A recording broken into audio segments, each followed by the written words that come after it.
offensive communication is very elastic. It can mean anything. Secondly, our president, he has been in power for 33 years, goes around the country informing parents not to take their children for literature courses.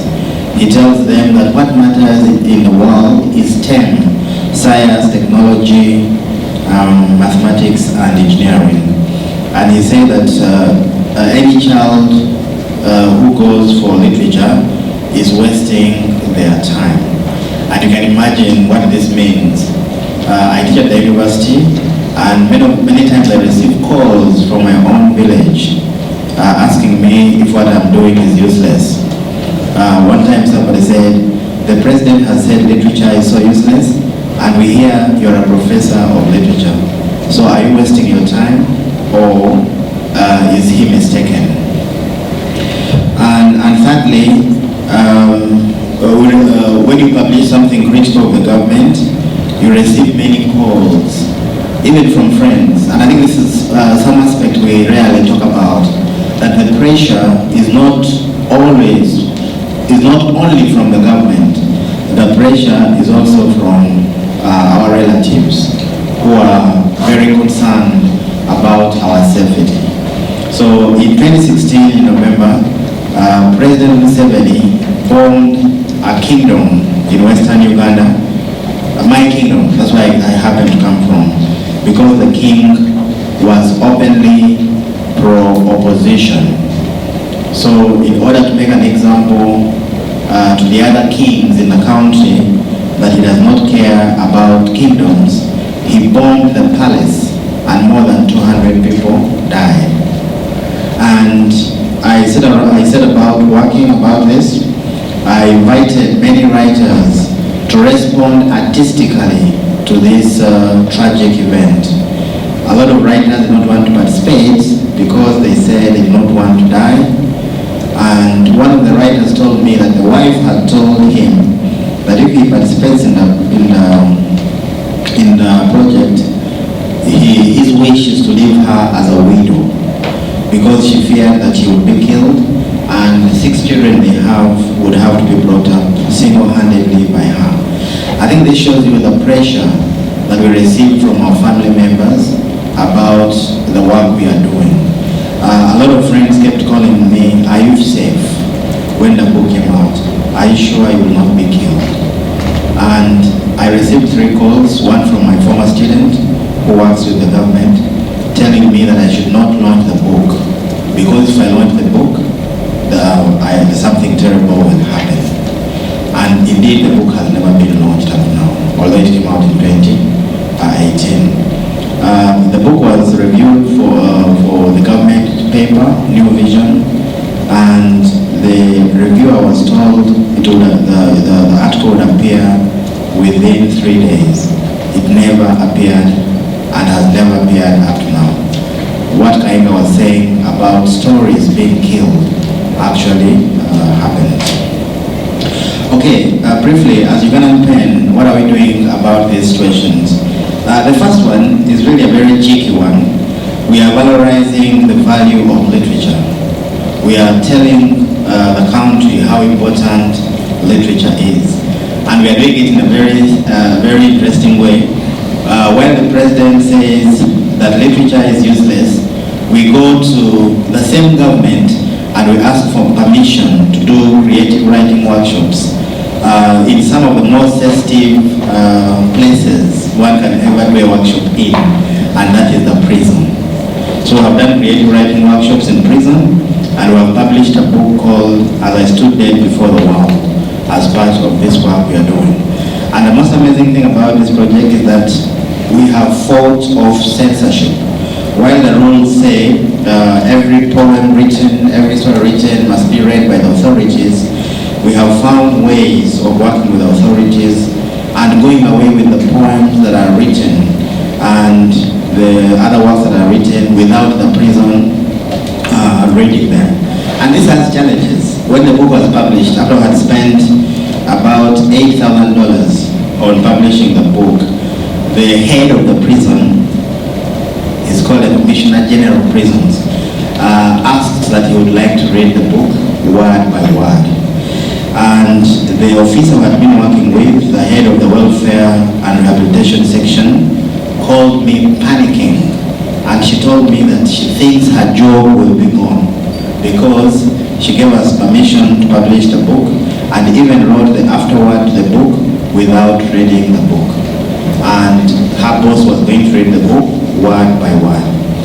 And so on the day that the boss was to meet us, she was practically shaking, not metaphorically shaking, but practically shaking.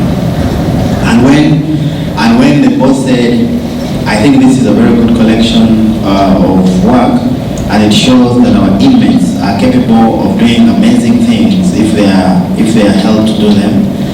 The woman,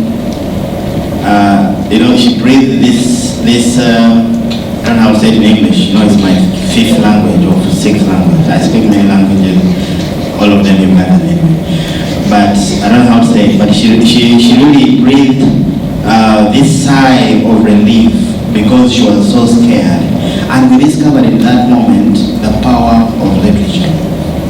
It's a very funny way of discovering something like that. But we discovered how important literature was. The second strategy is voicing out what is happening to the writers. Dr. Stella Nyanzi, everywhere we go, Katrina is my witness. Everywhere we go, whatever meeting we attend as PEN members, we always talk about her. PEN has a very beautiful tradition, what they call the empty chair. Before any meeting starts, there is a chair that is put there to represent those writers who have been imprisoned or those writers who have been killed. And we have held very many empty chairs for Stella Nyanzi. Recently, I received a letter from the many letters have been written to the High Commissioner of Uganda in different countries.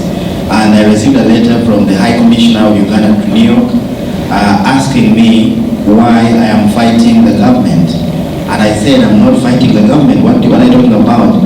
And he forwarded to me a letter that had been written to him about the case of Dr. Stella Nyanzi, asking the government to release her because there was nothing offensive in the poem that she wrote.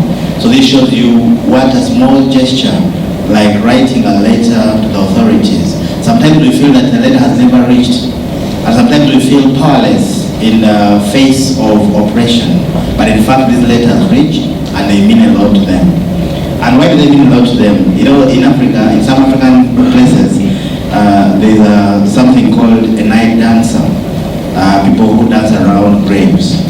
I don't know if it's true or it's part of the folklore. And those night dancers never want to be seen doing that. They do it in the middle of the night, like 3 a.m. Tyrannical governments in Africa are like night dancers. While they do terrible things, they never want anybody to know about those terrible things. So when you voice out some of the things that they are doing, they get embarrassed because they want to show themselves as wonderful leaders, as democratic leaders, as progressive leaders, and so on. And when you voice out what is happening in those countries, they get annoyed, and that shows you how well you're working. If you can annoy them, it shows you how well you're working. Then working with different organizations, I'm glad that Michael invited us to be part of Safe Havens. I had never heard about it, and in fact he's the one who wrote to me an email asking me to be part of this. And this is so beautiful because when I asked how he had heard about me, he said that he had read something about what we were doing as PEN Uganda. And again, this takes me to the keynote address speaker, whose name I did not get. Sometimes we think that our work is not important, but I think every action counts, however small it may be. If you ask me to tell you what Ugandan PEN has done, I always say, well, very little. But maybe that very little is what is needed. The blow that Elisha was talking about. If you bring out a gun, a wall, you can't do it alone. And these governments have huge armies that can kill 200 people in one day. And so every action helps out. And finally, working with the media, which is again part of the voicing out I talked about, ensuring that everything that happens to a writer is reported in the media. Because as I said, our African governments don't want to be seen doing terrible things like the night dancers who dance at people's graves. Thank you so much.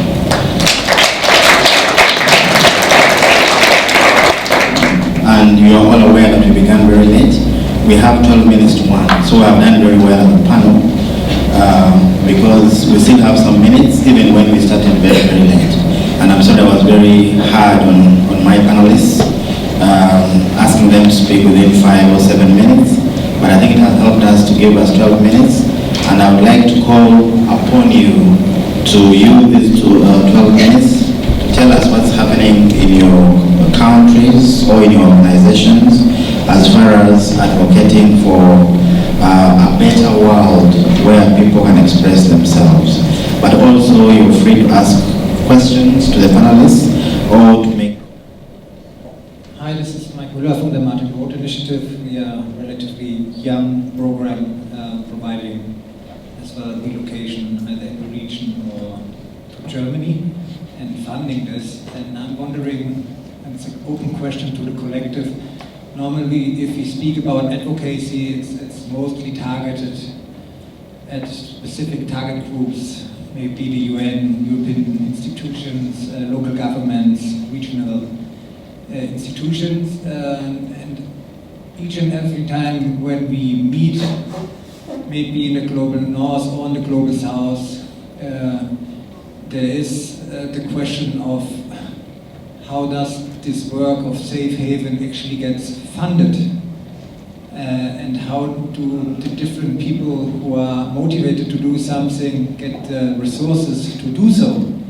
And it's always the same, there's a lack of funding for a lot of artistic work, and there's a lot of funds missing to create safe havens. And I'm wondering, when you thought about the conference and our discussions, what could be a good way to go about this issue and including the funder community. We are like a mix of a funder and an implementer, and our funder is the Foreign Affairs in Germany.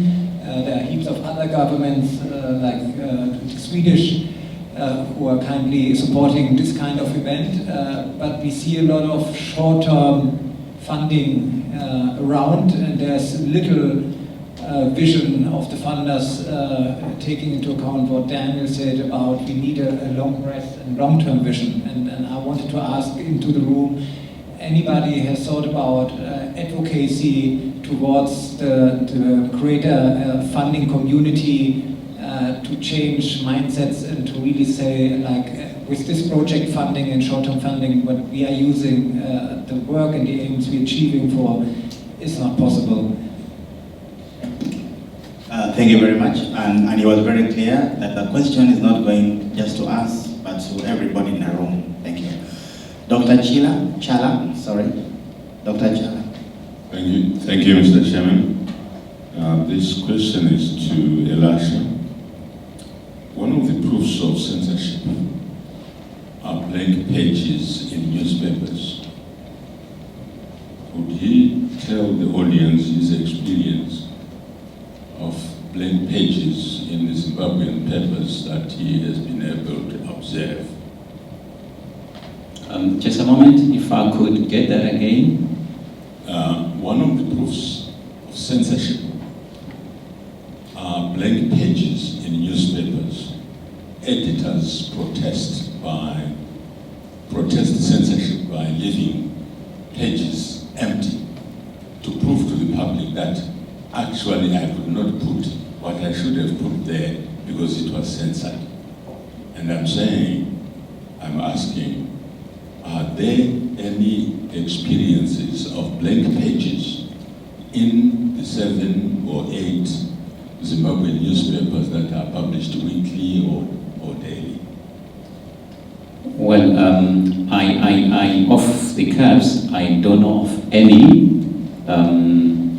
and I would say, since I'm not a journalist per se, I wouldn't know how that would be done.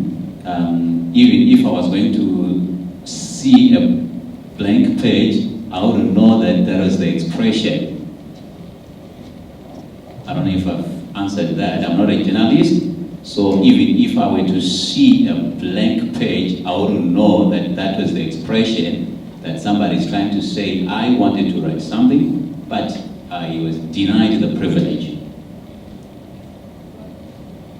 If I may add here, and linking into what you told us about Uganda, the importance of getting lessons in reading, etc. I think this could be, what you described, could be a wonderful approach of protest, although we might fear that the publishing house might get into trouble. And, you know, governments or other power structures become smarter and smarter. In the past, this might have happened without any effect.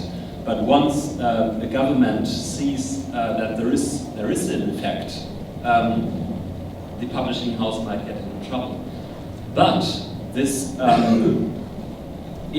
important appearing approach needs an audience who's able to understand the message. You know, so if what he was referring to, if nobody understands why the page is blank, then you will not have any effect. Once you have individuals, citizens, who went through an education system where they are trained to become independent thinkers, they might be able, or they should actually be able, to understand the message. And so we have to see it in a wider context, and then it could be a very important approach on how to show protest and in a way to take part in a communication, a public communication on here are the ends, and we do not want to respect those ends. Yeah, maybe if I would like to analyze myself. I think, yes, that is a very practical way of protesting, especially for journalists. But as I was saying earlier, you know, there are two levels when you work in a media house. There's the journalist and there's the media house owner. Or there's the journalist, there's the editor, and there's the media house owner. Now, in Kenya, we've actually had something close to what Dr. Chanda there is actually describing. What happened was that there was a consistent and persistent pressure on one of the bigger media houses in Kenya. So much so that people started asking questions that, is this the newspaper that we used to love? You know, it has such a massive circulation. And when the journalists could not take it anymore, they resigned en masse. They left that newspaper. Some of the most prominent journalists left that newspaper. So that was a form of protest. But did the media house owner take that message? No, they continued to publish. But yes, there's always that concept of, you know, the blank page, or you as a journalist. At one time I wrote an article and my editor actually removed all the sharp edges of my article, but they still went ahead and published. And I said that I would never publish, I would never submit any article to that newspaper. So you can actually protest at a personal level, or if there's too much pressure, we've actually seen when journalists have resigned en masse and exposed the censorship that is happening in that media house. Yeah, maybe for clarity's sake, I may possibly want to hear from the doctor why he had particularly asked for that question, so maybe that I may be in a better position to respond to the question. Sorry. Unfortunately, we don't have the time. We only have 2 minutes. Mr. Chairman, okay. These are intellectual teasers to get people to think. Thank you. But if you can give us an experience of censorship in Zimbabwe, if you have any, if you can think of any now, I think there's plenty of time during the interactions. I just would like to respond to Mike Müller and his question on the funding issue in addition. I think there are two very important things where we have to act. One is we need to find ways how those who are willing to fund find further access to trust where they give money to. Because like this is an ongoing debate between Mike and myself, you know, the regulations, this is about German tax money, there have to be regulations, and there are so many examples where money had been misused, so finally it led into a field of mistrust. How can we get back into a collaboration of trust so that the money which is there can be used also for this kind of important work? I think that's very important. The second thing is my observations, maybe it's a thesis, but I think I'm more and more proved over the years that there is enough money in every country of the globe. The problem is the access to the money is very restricted. Mike van Graan, within the Arterial Network, please correct me if I'm wrong, there was a debate on the missing approach of philanthropy on the African continent. So how to spread the idea of shared responsibility of sharing wealth. You know, Mr. Soros and the Open Society Foundations is an important example where a private person, not tax money, private person gives money for such initiatives as we are talking about. So, but I think there is wealth all over the globe and we need to find access to this money in addition to. Thank you. And about this funding issue, I would like to share Uganda's experience with Dr. Stella Nyanzi. The trial of Dr. Stella Nyanzi was funded by well-wishers, was funded through crowd funding. And I think, of course, it raises a question, but must we wait for an emergency? And I think what Daniel has said is true. If African countries, if we African people, even in the poorest country, came up with a way of raising money, we would be able to raise some money for these initiatives. There's a Ugandan poet called Peter Kagai who says, if the public cannot defend a writer from the state soldiers, then there is no reason for that writer to write, because the people he's writing for do not care about the work. It's a bit of a difficult line to take, but I think there is some truth in that. And from Dr. Stella Nyanzi's experience, we have discovered that when people are mobilized, they can actually do wonderful things. One of the protests that the people of Uganda have done against the government of Uganda is to raise money to pay for Dr. Stella Nyanzi's legal representation through crowdfunding. So I think this question you have raised is so important. I mean, we can't keep depending on Sweden and its goodwill, and the Netherlands and its goodwill, and Germany and its goodwill, and also we know what is happening in the world. Even those beautiful countries, some of them are getting wonderful leaders like Mr. Trump, and the goodwill, we can't guarantee the goodwill. I think African countries must also work hard to raise money to support advocacy programs. What Katrina was saying, the residency, imagine 5 writers going into residency for 1 month. I don't think that money has come from anywhere else. I hope you have raised the money for yourself.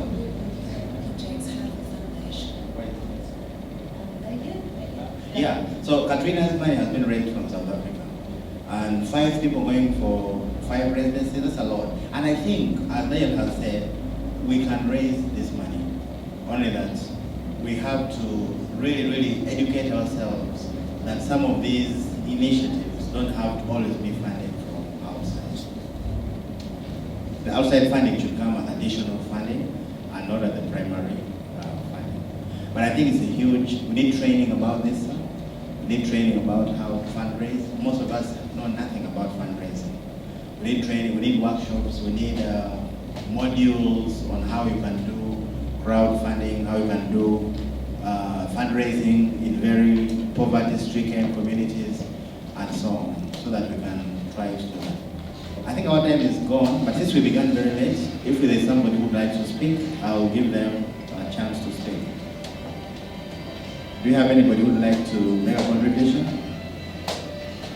Okay, thank you so much for being part of this panel. And I would like to thank the panelists. Thank you for a job well done. I'd like to thank you, the audience, for coming for the panel. You could have chosen to go for coffee, you could have chosen to go for a walk, but you chose to come and be part of this. Thank you so much. And finally, I would like to thank Safe Havens and all the organizers for this wonderful initiative. We are so glad that we came, and we are learning quite a lot already. From Katrina, I have learned that we can organize local residences, and that's very, very important. And from all the panelists, I have learned something I'm taking home. Thank you so much, and may God bless you.